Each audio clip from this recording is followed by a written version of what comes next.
G'day, listeners. This episode is proudly brought to you by our sponsors, supshq.com.au. Use BWB15 at checkout to receive 15% off and direct shipping.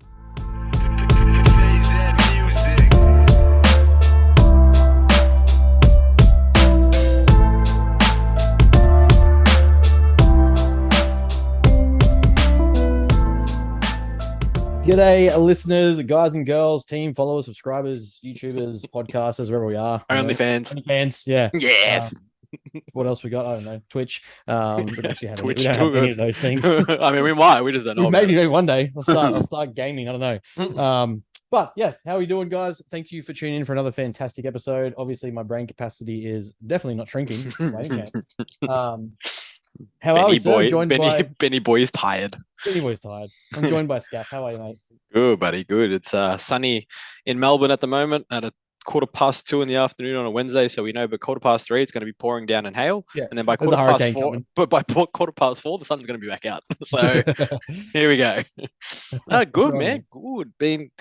Been a good day. It's been a good couple of days, actually, quite productive, which is nice. Getting back into some things and finally finding my groove after coming back from Sydney, coaching at Breakthrough, one of Australia's biggest powerlifting comps. So it's funny. I was having a bit of a moment the other day, and I'm trying to work out what I want to do with my coaching. I was actually having a chat with Brooklyn. I was kind of like, well, I'm looking to automate and set up some things going forward, obviously, to make my life a little bit easier with the transition, like onboarding processes and stuff. And I'm sitting there and I did the comp, and I remember I was sitting in the hotel in Sydney at the end of the day. And again, draining being around so many people and that sort of stuff, not because of the people, just because it's just, physically and emotionally taxing. And anyone that's handled at big comps will tell you the same thing. So sitting there and I was like, man, I've been in powerlifting for 5 years now, maybe 6 years. And I'm sitting there like I've handled at Australia's biggest competitions. Like I've been there and coached. I've been to nationals, all different feds. I've been to Pro Raw and coached at Pro Raw twice now, or 3 times, I think. Been to now Breakthrough, which is Australia's next big event. Like it's an international. Well, it was supposed to be an international event, but obviously with the climate and stuff makes it a bit more tricky. And I'm sitting there. I'm like, as much as I keep going through hypertrophy and bodybuilding, physique-ish type coaching, I'm like, man, do I go and transition or have not a transition, I guess maybe lean into the powerlifting more again for coaching and wanting to coach that? It's kind of like, it's what I think I'm still known as that a little bit, I guess, in that circle. And I'm kind of like, man, do I do it again? Do I take another stint at it? Like, it's not like I don't coach it. Don't get me wrong. I think it probably sounds wrong. I mean, I've still got about 8 to 10 powerlifters that I coach. I've got 5 competing next weekend. So, I'm kind of like, fuck, do I start to promote it again and push it? And I don't know. It's just thoughts, because I'm like, man, like I've been there, like I've been up there and been coaching quite a while. Like, do I continue to do it and push it instead of being a referral based system and where I'm just promoting more education and stuff? It's like I'm in this crossroads. I don't know what I want to do. I want to do it all, and I don't want to do any of it all at the same time. I can do both. I can do all of it and none of it and everything and little. How do I get away with doing no work and getting money? I think it's called Centrelink. Yeah, well, I mean, getting good money. It's called winning Tesla. So we'll see how we go with that. Invest in Tesla and Amazon 20 years ago. Literally, but anyway, I just thought, thinking about it and seeing what I want to do and whatnot. One of those questions, like, it's obviously like a mixture of passion and what you're known for. So lean into what you know, but also like, do you play the consistent route, or do you do things more exciting and try something different? Like all that different stuff obviously comes up in the equation. Yeah, there's a lot to consider there. I mean, it's funny because they're both, I think both fundamentally are the same. It's strength. Yeah.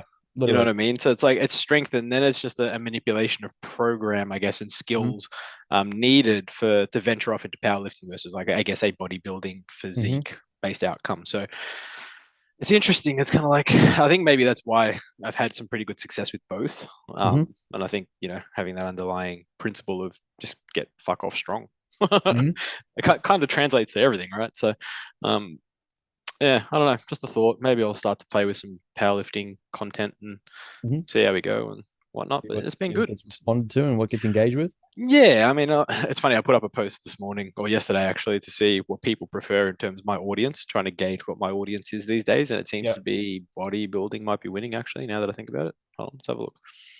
Yeah, no, powerlifting's winning. So there's more, but only by 4 votes. But powerlifting versus bodybuilding, powerlifting is winning at the moment. So it's kind of like, man, do I transition back to that? But or transition more into that, not back to that as well. More into that, like steer into the skid, as it were. Yeah. I Yeah. don't It's know. all it's worth Dilemmas, asking to do. dilemmas, Yeah. dilemmas, dilemmas. Joys of business running, right? Well, yeah, it's kind of like just sort of evolution, right? Mm. So I've done like promoted push powerlifting for years, sort of done hypertrophy the last couple of years, Mhm. with still powerlifting in there. But now it's like, I wonder if there's a way I can branch into both and start to push both. ¿Por qué no los dos? Yeah, ¿por qué no los dos, you bloody bogan? You should just do the why not both. Just say it in Yeah. English. Yeah, Oh, but why it's not fun. both? And then throw some tacos. Tacos. Yeah, Mexican wave. Jennifer Lopez. Well, South Jennifer Park. Lopez. But anyway, yeah, just thoughts. Yeah, very fair. Yeah, how about you? How you going? Besides dying, Um, yeah, I'm definitely on the back end now. Like I've come to terms with the lack of productivity. Well, I say come to terms with it, it still kicks me when I'm should be doing stuff, but at the same time, like clients are happy. I'm getting clients taken care of, still getting consults and sales and stuff. We kind of shut the books. We'll probably do a post about it this week, but kind of shut the books to any current clients. We've got a few people that are sort of lingering. That is like, I want to do my own thing for a little bit longer. Like, hey, look, sweet, that's completely understandable. Take care of whatever you need to do. If you want to start later or whatever, if you want to get your own self shredded, whatever, sweet. It's kind of why you have a coach in the first place, right? Though we kind of help the process faster and make it better. But if that's what you want to do. So I just sort of said, like, unfortunately, like, if I can't give you my best, I don't really want to take you on yet, and know of that course. I'm taking care of you. Like, I just ethically, I just couldn't do it. And when my brain capacity is like, just having people go through the whole priming phases and then into the actual specificity blocks and getting maintenance calories and finding all the numbers and sort of how I like to do things. It's just not at the capacity for me to be 100%, make calls where I need to, abuse volume where I need to for people, and sort of like, without being blunt, saying shut up and do it. Yeah, it's just at that point where the current guys I have obviously understand that, and Yeah. they're aware of it. New guys, new girls might be a bit more taken back by it. So yeah, just sort of like put a hold on things for a minute, which is crazy. It's cool because we had a consult recent, like literally the day I spoke to Brooklyn about it, like, look, let's just pause some things. It's probably the best bet for business and everyone to focus on who I have and what we're doing. And that night she's like, so may have another consult for you. How are you feeling? I was like, oh, sweet. When it rains, it pours. I was like, cool. I'll take it. And I was like, that was actually gonna be one of our rant points was, the conversation, like the best part is having these consults when I'm so blunt is like, I just go straight for the kill on who, like, what they used to, who they were with previously and stuff. Yeah. Like, not rip on the business or them, but what would you say? I feel like, do we need to write this on your mirror so that when we do have topics to talk about, instead of, because today I feel like every other week we've been like, okay, let's just rant about something that's sort of come to us last minute. Now we've got like 3 talking topics and we're not going to get through all 3 of them. Do we write the other ones on the mirror so that we remember next week? We're like, okay, we've got the talking topic. Bear with me. And for those listening, this is how we roll. We do not usually pre-plan things, but sometimes things just happen. And now, for the first time for a while, we've actually got some talking topics, but we're not going to be able to get through all of them. Otherwise, we'll be here for 3 hours. So there we go. Done. Done. And then coachable. Okay. That was the one we were going to talk about today, but we found something else that sent us off on a tangent on social media, because it's always social media that ticks everyone off. But like the topic that we have, we mean us. Yeah. Well, I mean, everyone that also listens would be. I feel like if they engaged or saw this, like they'd be like, "What the fuck?" I had it sent to me, so I'm kind of like, "Holy shit!" And the person's asking me like, "So do you think am I overreacting?" And it's like, No, you're not overreacting. The person that this is dumb. This is fucking dumb. Like, this is dumb. It's real dumb. Beyond the joke. But anyway. All right, so we got those on the wall. But yeah, so like, yeah, we just sort of put a pause to things. Got a few extra consults and a few people waiting for post comp to really, because post comp sort of takes us to November. which then opens up for New Year goals and stuff like that. And I've got a lot of people that are sort of, I want to start laying out plans for preps and that sort of thing. So overall, we're in a really, really good position. Not as even like an arrogant thing, just the business is I think the work is finally starting to tick over where I've just been relentless on what I can do and what I could be doing and where I can put my energy. And that's just sort of like, I think people are starting to see that now, just in terms of what we do and how passionate we are about it. We've got guys now that we've got actors on board. We've got guys that are getting into the Australian elite fighter pilot programs. So, all this like just cool stuff that we believe matters about. It's not just about physiques. It's about like people that are elite at what they do and getting after shit and making it happen. So we got one guy who's really breaking out in the Australian acting scene. Mm-hmm. And he's in conjunction with a few roles in some big name directors, small parts, but the basically by the sound of the way it works, like you got to eat shit, get in front of these small parts with the big names, see that Of you're course. passionate about it. And I've we've pushed that chat with him and sort of said, the difference between you and the other person in that small role is they're going to be pissed off that it's not a bigger role.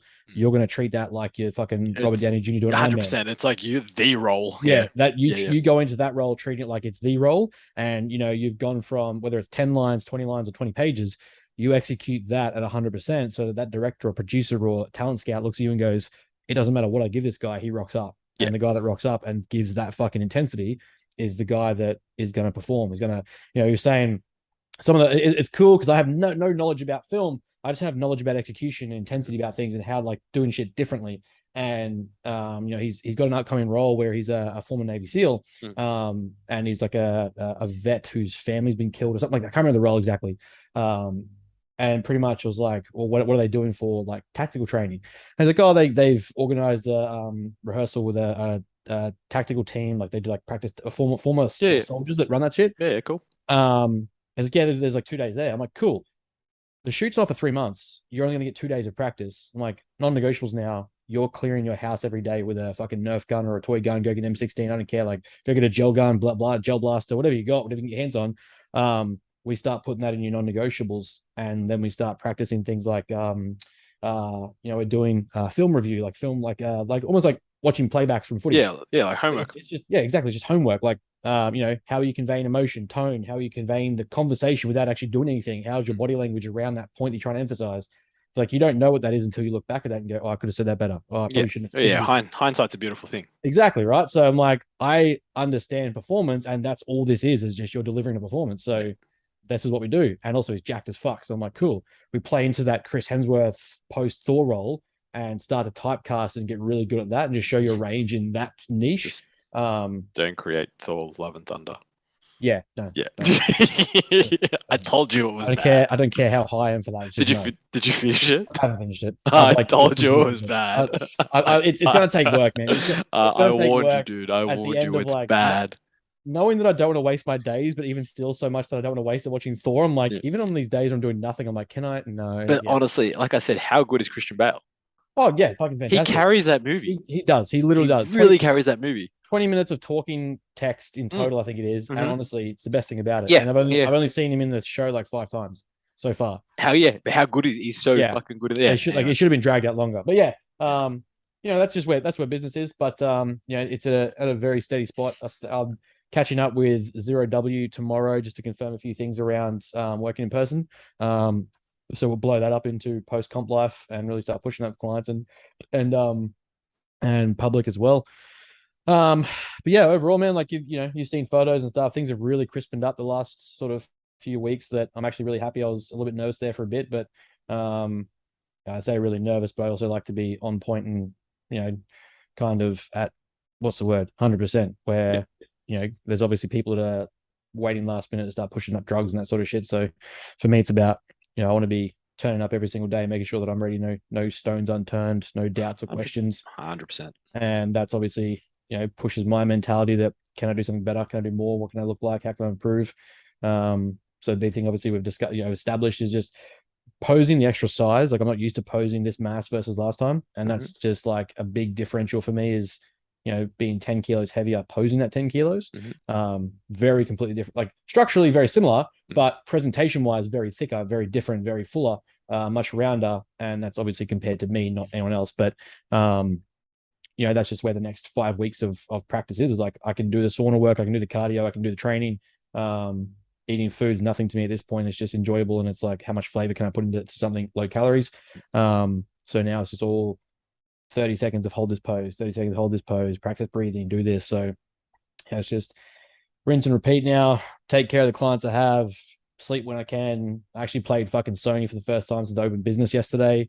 It's pretty much just where it is, and just get through the days and managing the manage, and that's it. Manage the manage, and I can only turn up as good as I can turn up, and I'm honestly in the best position I've ever been in my life. I'm now, as of Monday, I am leaner than I was a week out from my first ever show at 10 kilos the weight. So literally double the food, 2450 on average, give or take, like I say, the extra bit of calories for some sauces, and so I leave wiggle room for like extra veg. That alone puts me to literally double the calories I was on at 5-6 weeks out. At literally 10 kilos extra weight at the same less millimeters now over 9 sites.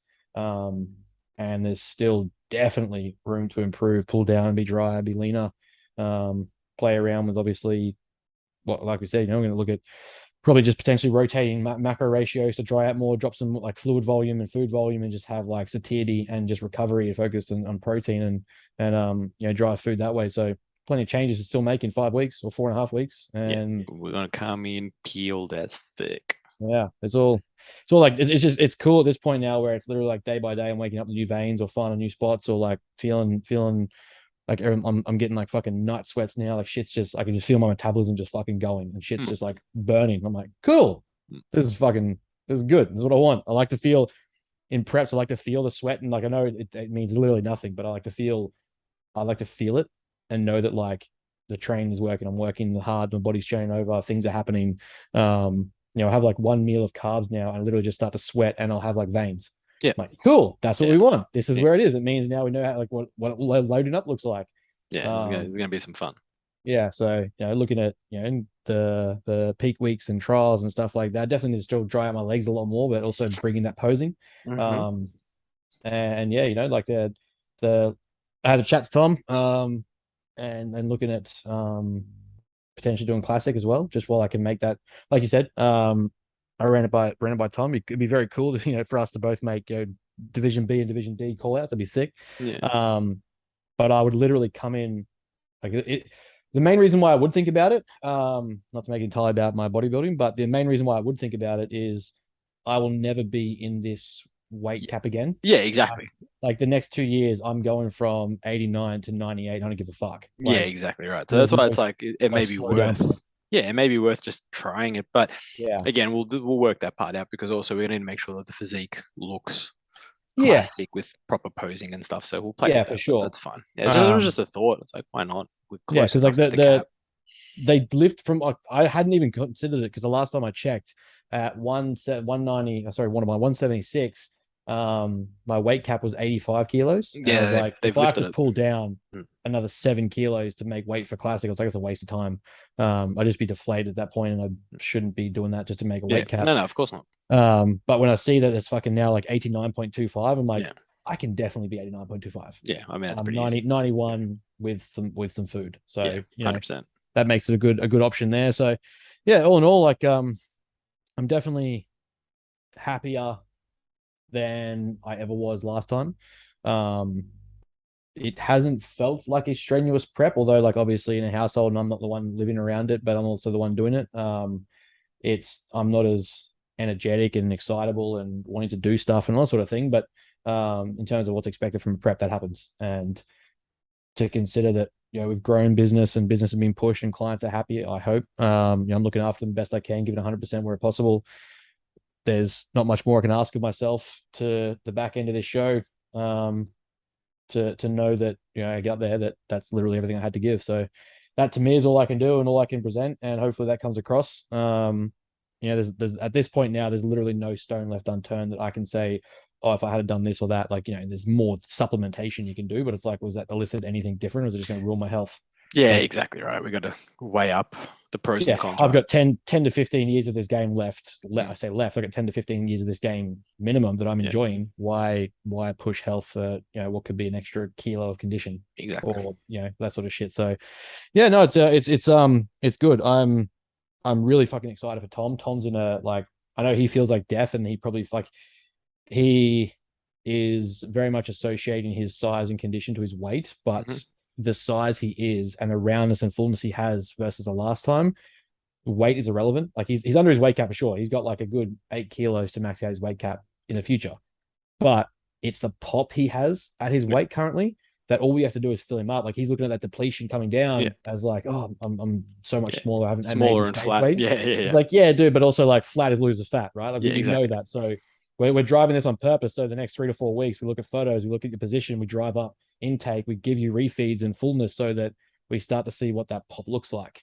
And the fucking condition he is in for having not even tried depletion or anything yet, or like to try dry out, I was like, bruh, like you're a few good weeks away from like bodybuilding dryness and you're doing classic. Like we're good here. 100%. And on top of that, there's still fucking 2 weeks after that for nationals for another deplete and refill. So I'm definitely excited for him to get up there and see what he actually, all that work's been done, especially in conjunction to where he was, like looking at photos from 2019, and then where we pulled up stumps in 2021 and 2020 and 2021 because of COVID. He was definitely like, he's fucking exploded, and he's going to be in a very good competitive position with the Division D. Yep.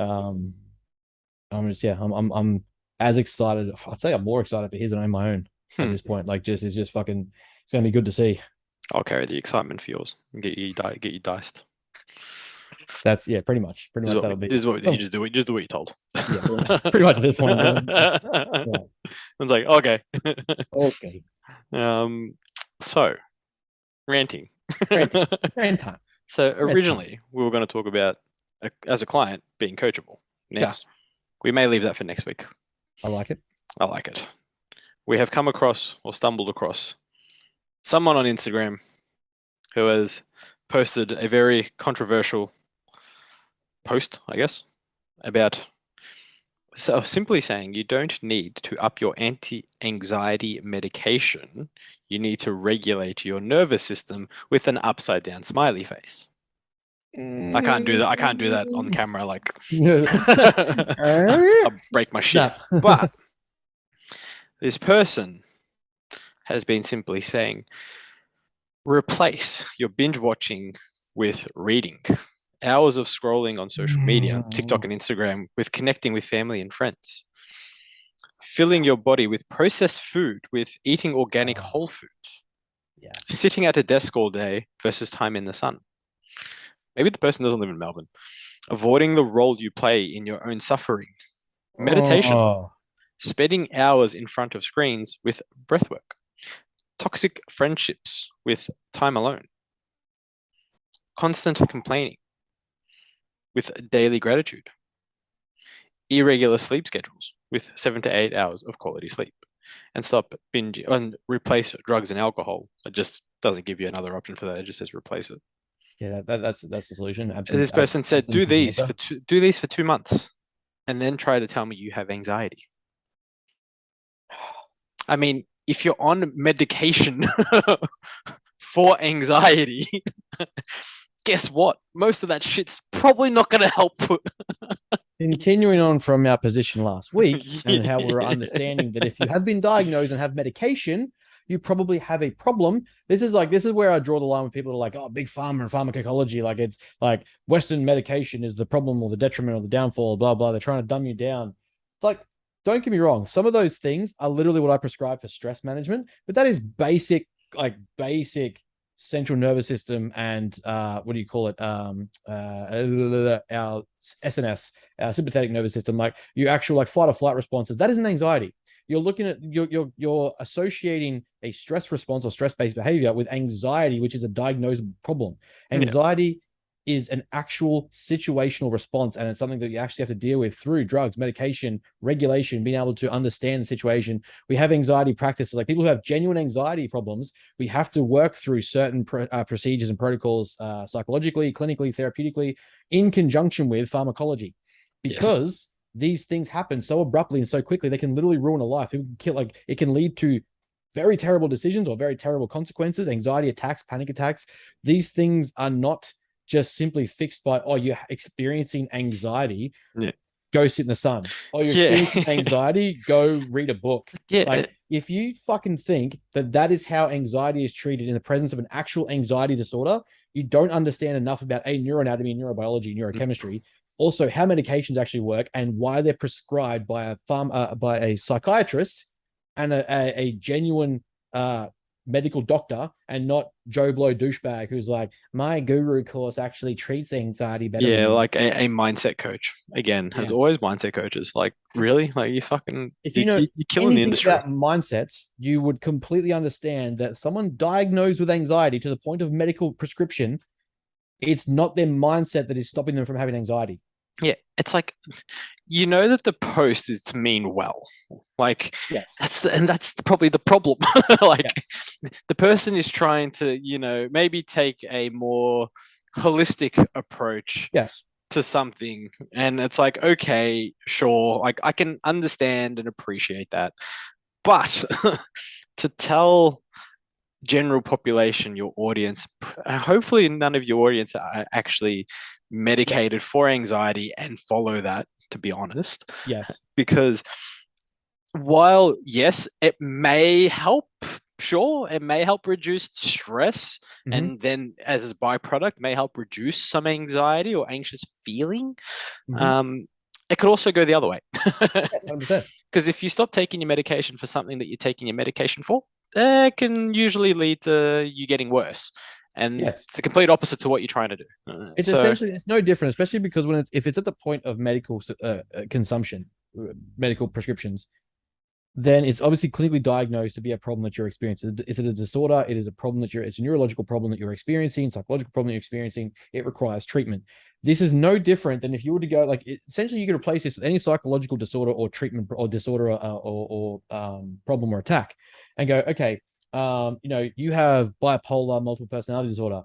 Well, if you want to stop having multiple personality disorder, go sit in the sun and read a book and have a hot bath and do breath work. It doesn't matter what the disorder is. Your prescriptions here are for a acute stress response and reducing overall stress. Like, we do know, if we look at stress rejuvenation theory, when things like being abundant in nature and like things like park walks or nature walks generally alleviate acute stress. They deal with the short-term stress response, reduce your cortisol levels, help you relax. That is an anxiety. That isn't anxiety as a prescribed disorder. Exactly, something that you'd be medicated for. Yeah, it's not something you're medicated for. So to simply say that, you may as well, like, you could apply that same scenario to any psychological disease or disorder and be like, oh, well, but if you had schizophrenia, just go sit in the park and read a book instead of watching the TV. That's not how it works. It's literally a medicated disease or disorder or problem that someone is experiencing. It seems that the person that's posted this has got, I think, stress versus anxiety wrong. Like, if you replace that whole thing with, obviously, take out the whole, you don't need to up your medication because you're not a doctor, so don't talk about that shit.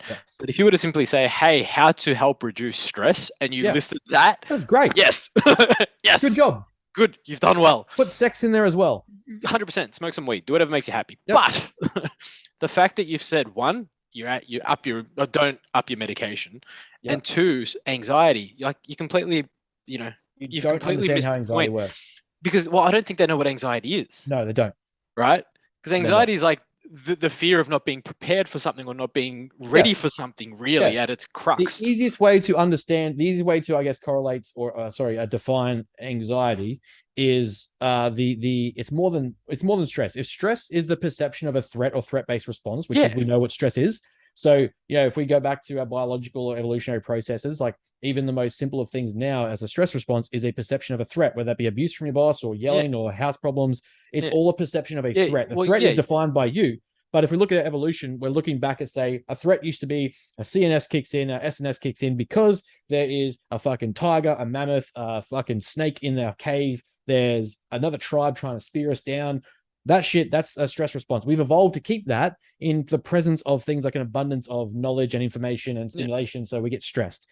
That is not anxiety. That is a stress response. It's a perception of a threat. Yes. The best way to describe anxiety then is that you chronically and critically have a perception or fear that you don't have the tools to develop or beat the threat. Yes. If the threat is if a threat is a threatened person, the assumption is that you don't have the tools or the weapons at your disposal to handle or deal with that threat. Yes. And that, to the point that you're being treated for it, says that it's chronically inducing fear and phobias and problems in your life. You're scared of a situation that's going to come up. You're scared of a situation that hasn't happened. Yes, exactly right. Yeah. That's anxiety. You're scared of something that's going to come up that you don't have no control over.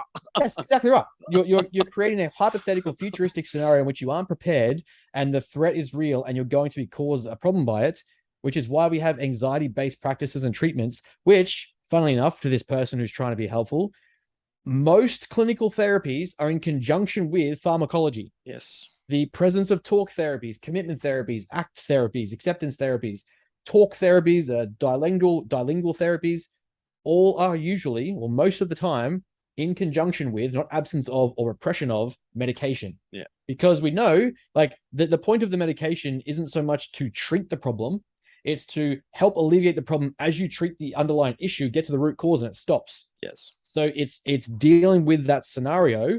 Hey, you don't want to have anxiety attacks for the next 10 years while you try and figure this out? Fair enough. Here's drugs. Yeah. That's going to help you alleviate those problems. Oh, you feel the anxiety attack? Come on, take that pill for a minute.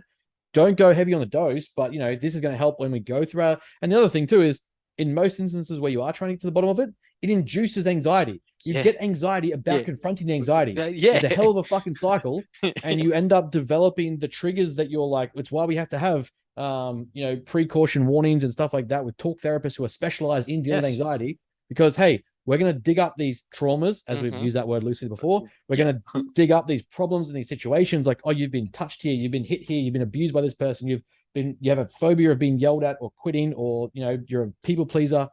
What has happened in the past that's caused? Then you start to dig those things up. That causes that anxiety because now your brain is perceiving that threat's present or it's around or we're recalling that situation. You're going to feel that anxiety come on. Holy fuck. Like, this is why, again, psychological disorders exist on a spectrum. The spectrum of intensity that you experience anxiety is different for everyone. I was at a point in my last prep. It's why we didn't push food as high. Last point in my prep was my physiological response to anxiety was had an appetite of like 2,200 calories. I was literally physically sick and struggling to eat after having a Subway roll. Now I look at that, I'm like, bitch, I could do that I could do that one to shit. Like, I could have fucking 7,000 calories today and not care. But at the time, my anxiety and the way I was responding to it physiologically was a loss of appetite, suppression of appetite, a loss of motivation, desire to do things, and I had to push myself through. That is in the presence of the things that were happening. I was, I don't want to say silly, but I also knew that there was other things I could do to kind of get past it. I didn't want to sort of succumb to the situation, not so much admit that I should have got medicated. Probably should have at this point in hindsight, but young, stubborn, and driven. Of course. If we were to look at Viktor Frankl's the Man's Search for Meaning, I had a reason or a why greater than the self or situational problem that I used that to try and push myself through. In hindsight, I could have done that with medication and gone and seen a doctor about it. Instead, I was seeing a doctor more so for other stuff. But, however, digress. That is how, that's looking at the actual anxiety itself, and how we treat it is in conjunction with medications as we present therapy options to the person, to the client. I literally just studied depression and anxiety treatment from a therapeutic or acceptance commitment therapeutic practice. That's not even university level therapy. That's just simply an additional credential course that I felt relevant and useful, especially as a lot of people go through things like body image anxieties, stage presence anxieties, performance anxieties. Those anxieties are real, and they aren't solved by getting some sun, sitting in a park, reading a book, doing some breath work. Some of those things are helpful, but it doesn't stop an anxiety attack or the existence of the diagnosis. Yeah, exactly fucking right. And it's just like, again, we have these people that try to mean well, and it's like, it's always the underlying thing that they post this sort of stuff, obviously without knowledge or more in-depth knowledge, and then try to blanket statement something. And it's like, man, your suggestions are really good for de-stressing 100%. And that may lead to a little less anxiety. Yeah, sure, plausible. But no, not saying, hey, you don't need to up your medication, because at the same time, the person's not going to decide if they need to up their medication, their doctor is. Yeah. Like, if they have half a brain, they're not going to be like, oh, look, I still feel Mhm. like shit. I'm going to double my dose. Like, no, I'm going to go to my psychiatrist and be like, hey, I'm still not feeling great. What are we going to do? Yeah, exactly. Like, it's kind of what happens. Mhm. Just people stupid. I don't And understand. they will conjoin that with probably a psychologist or a psychiatrist, or they'll Yes. probably have both. You'll see a psychiatrist Yeah, first, yeah, get yeah. You say, diagnosed with a yeah, problem, get the 100%. prescription, and he'll say, "Hey, Yep. in conjunction with the fact that you were talking to us, you've been to us and seen this is going on, we're Mhm, also going to recommend that you go to this person to mhm. deal with the underlying anxiety problems that's causing it to occur. Exactly Let's right. get that sorted out so Yeah. that you don't have to stay on the medication." Yeah, so we can create some strategies to help you Yes. battle these anxious feelings and what Mhm. we can do to help maybe prevent them or accept them and move through them. Exactly right. Yeah, people are fucking stupid at the end of the day, is what we're Yeah, going to get to. exactly right. And it's again, like we've said, it's this weird mindset coach space where someone thinks because they had a good life or they've had something easy or they got a result from someone or they pushed through a little bit of adversity that it qualifies them to talk on these topics or have an understanding when you are literally playing in the realm of neuroanatomy, neurochemistry, cognitive psychology, behavioral therapies, all this stuff that goes beyond just saying, hey, have a growth mindset. Like, yeah, cool. That's great, man. That's a good starting point. You should have a growth mindset versus a fixed mindset. What else? Like, Yeah, what else are you saying here? Because like what you're saying is dismissing. Like, it's when I find it frustrating when fields dismiss other fields to say that their field is the answer.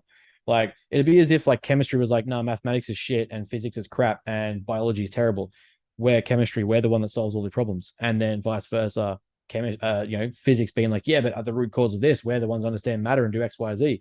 And it's like we're all of you are relevant. All of you need to be understood. That's why we have the different fields of science.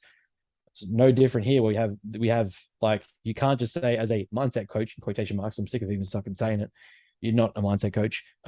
exactly. That you're just simply saying these things, saying, "Oh, you don't need this. You need to do this." You don't have the qualifications, education, or field of practice to even make that statement. You clearly lack the comprehension of what those fields are, how they impact someone, and if you're really trying to help them, saying things like saying things like, don't take this, avoid this instead, or don't do this and go do this instead. You're preaching avoidance tactics, which is never the solution, and you're preaching a misconception around medication and treatment, which again is never a solution. You're potentially limiting someone's entry to solution. So if people are already hesitant to change and see doctors and see health professionals, you adding barriers and hurdles to that entry is actually more detrimental to their health than what you think you're doing. Yeah. And that's the part that pisses me off. Like, Yeah, that's why I'm like, I guess we have a ranting topic. yeah, Yeah. much. Yeah, considering off the back of what we spoke about last week too, right? Yeah. It's just like, fuck, man. Like, don't get me wrong. Like you said, we'll rip on the average person who's like, my undiagnosed diagnosis is the reason I can't do X, Y, Z. But for someone to have medication means it has been to the point that, and don't get me wrong, you don't just get anxiety meds free will. Like, Yeah, it's exactly not an right. easy process. Yeah, They know what they can do and they know what they're doing yeah, and what the drugs have the propensity to do. yeah, So to get them takes a lot of work, or at least a very reliable doctor that either knows you really well and it's yeah, like, yep, that's what this is, or you've got a very terrible doctor who's just dishing out drugs. Either way, to yeah. get them, Well, you have a drug dealer. you got a drug dealer. Yeah, It's a fair bit of work, and they aren't handing them out lightly. That you've been prescribed treatment for. yeah, That means that it's real. It's a real diagnosis. It means it's a real problem. Psychologically, it's actually occurring and it's leading to a detriment to your lifestyle. yeah, The difference to what we said last week is these people are just full of shit and they're just yeah. using for crux to do nothing. Exactly right. The point that people have been medicated, as we said last week, if you're actually medicated for this problem, your diagnosed treatment, that means it's real. It's very real to the point that like, hey, your life is worse off without this treatment. And here's someone on Instagram being like, well, if you avoid these things, you don't actually need this medication. You need a better lifestyle. Yeah. Bruh, Yeah. not how neural disorders or neurological disorders, psychological disorders work. Yeah. You don't understand how spectrums work. Yeah, exactly. Should we move on to questions? Yeah, let's do it. All right, what do we got? I see you didn't put up your question box again today. Naughty. Correct. Yeah, one job. Does it once. One and done, mate. Does it once. Is a one-hit wonder. Yeah. I like to show up when the job's done. What do we got? You've woken up as James Smith for 24 hours. How do you use the time? Correct every bullshit piece of information I've said. Nah. I was gonna go dark on that one, but I Yeah. won't. Yeah. I was gonna be like, it's gonna take me 30 seconds for 23 hours and 59 minutes. You won't hear from me, but that's fine. No, it's probably a bit Uh, too much. Let's be real. yeah. What would I do if I was James Smith for 24 hours? I just use your platform for better than what he does, to be It honest. depends Like, where he is, if he's in England or if he's in Sydney. yeah. Yeah, there's a lot that can go into this. Like if he's in, England in the summertime, I might go play some golf. Just play 24 hours of golf in That's fair. England. A lot of good golf courses over there. Very, very true. Very fair. Take advantage of that. If he's in Sydney, I Mhm. don't know. What do I do? Put on my budgie smugglers and complain about being 10% body fat? Yeah, pretty much. Yeah. Yes. Talk about how my testy shrunk when I took 1 gram, 1 mil of test. Yeah. Yeah, I'll just say that I'm natty. Yeah. Yeah. To be honest, I probably just use his platform to make better points than he does, and like actually put something useful out there. That's what I do. I just steal his Yeah. platform. Pretty much. Hey, Yeah. I have you just heard of these guys? They tell just better stuff than I do. just take it over. Just be like, change all these passwords and shit so we can't access it anymore. And Rename it Bros of Brains. 100% like this is the new platform. How did you guys get Take, 250,000 followers? Oh, don't you worry. don't you worry, mate. It's what we do. We're that This good. little guy. I wouldn't worry about Yeah. this little guy. Better strength and growth response from free weights than machines. Why would this be? Do you get a better strength and growth response? Do you get a bit? No. um, strength and hypertrophy are two different responses to start with.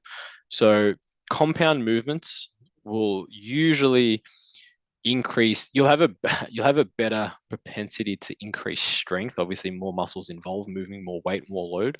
Mhm. Therefore, increasing strength. On the byproduct, you will hypertrophy a stack of different muscle groups. You Mhm. just won't hit any one specific muscle group. Hence, machine work comes into play. So having a balanced program of both barbell and machine work to try and achieve both strength and hypertrophy goals is usually a good way to go about it. The only problem is using free weights, barbell, dumbbell work does come with a higher risk of injury. So Mhm. it's really goal dependent, but in terms of does one elicit more strength or hypertrophy than the other? Not really. Not that I can remember from the research. I haven't looked into that part of the research for a while, but I don't recall there being any real like any significant difference from memory. Yeah. Um, I often find, if anything, like when you look at machines, generally the bar path is fixed, and that stability helps you allows you to generate more force, which can generate. yeah, so the beauty of a barbell or a free weight is you need to have internal stability. Yes. So um, as as your external stability is challenged, right? Yes. Um, whereas with a machine, your external stability is catered for. Mhm. So you have much less risk of injury. So, like, jumping on a leg extension versus doing a squat are very two different Mhm. movements. You could even compare them to a barbell squat to a hack squat, for example, right? The hack squat, you're in a fixed machine that slides up and down. The movement is done for you. You just need to push effectively Yes. against the Yeah. plate to stand up. Whereas Mhm. with a barbell, you do need to obviously focus on internal stability, so bracing through your core and that sort of stuff, making sure your back's nice and tight, making sure your lats are switched on, so you're pulling that bar into your back, Mhm. and then controlling the movement on the way down against gravity. Mhm.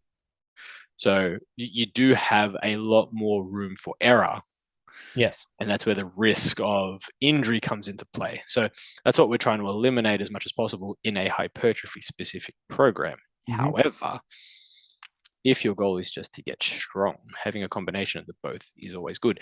And again, it depends how you're measuring strength, right? Like, are you using a barbell squat as your measure for strength? Well, Yeah. then you got to squat.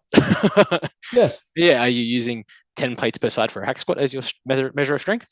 You I got a hack fucking squat. was. Yeah, well, that's you got a hack squat. Yeah. Like, you don't need the barbell squat to get better at a Yeah. hack squat. You don't Yeah. It need depends the what hack that squat to get better relativity at is a to. barbell squat.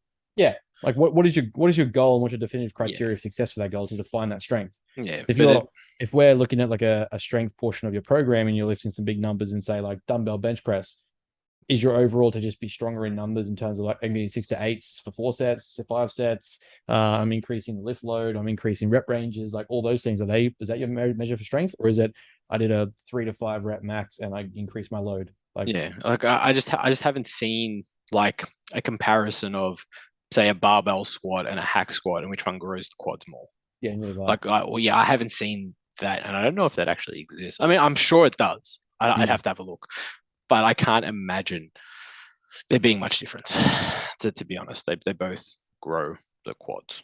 It's really just going to come down to individuality, and then obviously volume and effort levels and surpluses and diet break and diets and all that sort of shit. So there'd be so much nuance to it, and it's just like, just go train, do what you enjoy doing, and make sure it's specific to your goal. Yeah, literally. In other words, principle it to your goal. Get a coach. Yeah. We're both taking clients in 6 weeks' time. I'll take them all now. That's fine. What else have we got?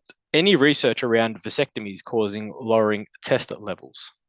So we have to, I guess, start the conversation with, what is a vasectomy? Basically, they cut your testicles off. No, I'm joking. That's castration. We're not doing that. It's a simple little maneuver where they cut something. We won't get into too much detail, but it actually diverts the sperm. So you still create sperm, and in essence, your testosterone is still being produced. It's just being diverted so that it ends up really being absorbed by the body. And I think it's actually either peed out or it's absorbed. It's not actually ejaculated as such. So you don't stop producing testosterone. That doesn't change at all. That's really the end of that. It was pretty straightforward. There's, I think a lot of people maybe get confused with what it actually is and whatnot. If you watch Brooklyn Nine-Nine, Jake's like, wait, you're carrying up Mr. Penis Snip Man? He's cutting off Terry's penis because he's getting... Oh, yeah.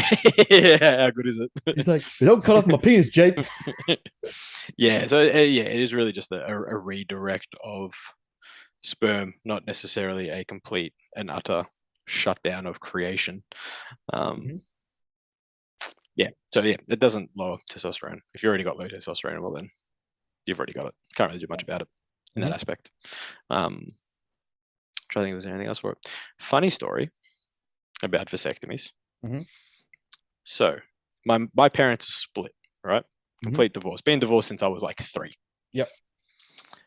My dad likes to frequent Bali a few times a year, and he's been doing this for a few years. Yep.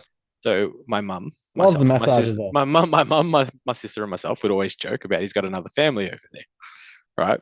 And that's why he continually goes over. Complete joke. Been running this joke for 6 years, give or take. Out of nowhere, mother dearest, love her to death, turns around. Oh, he can't have another family. I took him for his vasectomy. 6 years we've been running this joke, woman. And you tell us now. You just let it play out. You've had 6, she forgot. Well, like, you're telling us now. She's like, yeah, I forgot. I'm like, what do you mean you forgot? What is wrong with you?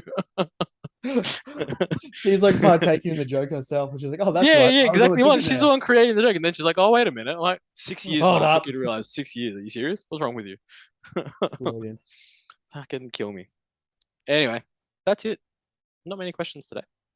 Yeah, definitely to put my inbox up. Yeah, the algorithm wasn't working to my favor this morning. Don't know why. Maybe there's too many posts. Maybe I gotta get rid of them all. It appears I've come out of the old Insta jails, which is good. You're back out. It turns out I can search, because I was using Matter to try and, when I go to tag my personal account to share the cross share the stuff from Matter, and I would have to put in my full name and then look for it and then scroll to find where I was. Yeah, right. And you could slowly see it bit by bit undo that. Like, it was just like each week got a little bit like further up the list, and it was like you just put in Ben, then it came up. I was like, oh, I'm out. I've been let out of jail. I can pass go again. Yeah, right. Yeah, it was bad. My stories dropped down. My interactions, like post content didn't change. Post content format didn't change. Nothing. It was just like cut in half. Which most people are like, oh, who gives a fuck? But it's our business, and kind of like we're trying to beat the swarm of bullshit out there and share good stuff. And if we all want to know why, it's because I shared a fucking book cover. Oh yeah, that's right. You absolute Nazi. Yep. And literally just said, like, I love history and learning from all sides of the story. This man was one of the greatest weaponry architects of all time. Like, his ability to... But he was a Nazi. Yeah, exactly. And it was like, fucked up. Where he was able to propel science and mechanics forward, changed warfare and changed history. And I just shared that book. in and amongst the rest of the books, like nothing, no problems with Freud or there was Dostoevsky or anything like that. Nope, it was that book. Oh, got a flag, and then took like 3 months. Literally, the last must have been maybe 2 weeks ago. It started coming good, Yeah, and it happened the week that you were up here, and we took you down to the yeah, Gold Coast. the bookshop. Went Good to the times. bookshop. So Yeah, yeah, it was that June the till one with fucking the one with the creaky floors, and you couldn't yeah, make a and sound. someone talking really loudly for no reason. Yeah, the guy that was dressed as a woman. Yeah, Yeah, the yeah, whatever what it wants to be referred to as they, them, these, them, yeah. It whatever. was just a dude dressed as Don't a woman. care. I It don't was know just what someone else talking to real say. fucking loud and Yeah, politely. Um, yeah, that was. I was just like, okay, I cool. think I So, recall he was talking about Star Wars for some reason. I wish he wasn't. Don't Yeah, ruin a good thing. no, I think he Um, was all right. I think he was on the right track. Or she, them, Mostly the it, tone at they. which he conveyed his Yeah, conversation exactly felt right. It so. was a bit loud for a very quiet place. It was almost quieter than a library. Yeah, but Yeah, yeah, that was an interesting turn of events. So we've come out of the Facebook jails. Um, I'm so yeah, free. I'm free. I'm allowed to say things again Yeah, and then watch you go back in the bin. until I get back in the bin. Yeah, It's like, I'll do this did time. you watch the Rabbitohs game? Oh, Rabbitohs Rabbitohs Roosters. Yeah, game. I was at Whoa! mum's for a 7 in the late sin bin. It was day. great. 7 sin bins in one Yeah, game. Actually, a joke. it was Sunday sin bin day, mate. It was Oh, great. it's I was loving life. ridiculous. Got back from the comp, put it on. I'm like, oh yes. And some of the shit like like I get the game's progressed and everyone's trying to put health first and all that sort of stuff, but some of the things that were considered send offable offenses, the game may as well have been touch. Yeah, It was like, it was a okay, good so game. how do you coach this now if that's what's required to not get penalized? Yeah, 100%, 100%. And especially when back in the day it used to be like Origin and Final Series, you have a bit of leeway. You let some things slide. You keep the tempo of the game going, the intensity going. You don't slow it down. Now, oh, you looked at his badge, penalty. Yeah, one Oh, stage it was like 12 on 11 or 11 on 10. It was awesome. it was pretty embarrassing for the Roosters. It was 13 on 11, and they still got 2 tries against them. Yeah, scored against them. And of all people, it's fucking Latrell, and I'm like, Yeah, oh, Latrell. like the guy shows up when he wants to show up. At the same Yeah, time, he's a it's freak. like, Let's be real. oh man, tone it down. Yeah, It was when just he's fucking when he's on, he's on. yeah, for sure, he Yeah, is. that's the It's like annoying part. like the halfback just got embarrassed, like Yeah, for the Roosters. I was like, oh, bro, sit down. yeah, just go home. You're Yeah, done. pretty much just here. Let me send you to the fucking grandstand. Yeah, just go to Mad Monday. Go on. But See you later. fucking yeah, that many send offs in one game. I was like, oh, this is Yeah, gross. it was good. It's good to watch. Yeah, Not that I go for the Rabbitohs, but I prefer the Rabbitohs over the Roosters. Let's be I real. think everyone does. I just like Tedesco. Yeah, well, yeah, and he went off halfway through the Yeah, first. That's it. Game over. He was done. See you, buddy. See you, champ. Yeah. Anyway, do we have anything we need to worry about, or not really, because you're dying? Pretty much I'm just dying. Follow along for You content. did Subscribe to the YouTube. release your Oh ebook. yeah. So just a really yeah, I remember we seeing did something. that. That's out. That's going. So you can find that link in my bio. So anyone's about to start a cut, it's a lot less like do this to your food and then like let's look for this. It's not so much about how to do that. It's more so there's a few psychological tips in there. There's a few food tips in there. Learning to flavor your foods and stuff like that. So we know psychologically if you actually look forward to the meals you're having, you're less likely to worry about binging or like can I don't want to say break the diet, but you're less likely to go cheat on calories and have stuff that you haven't been having. So the way you perceive your restriction, that sort of thing, obviously affects it. So yeah, it was a bit more around that. So 5 sort of mental and physical tools that help sustain a dieting phase. Obviously, the more aggressive that your prep or cut or diet is, the more you need to be on top of it. Sounds like a good read. Yeah, little simple one. Something I need to get into and read. Think about thinking we'll do one as a like a surplus one as well, like kind of the opposite. Well, yeah, that did make sense. Yeah. Yin and So, yang, black and white, Yep.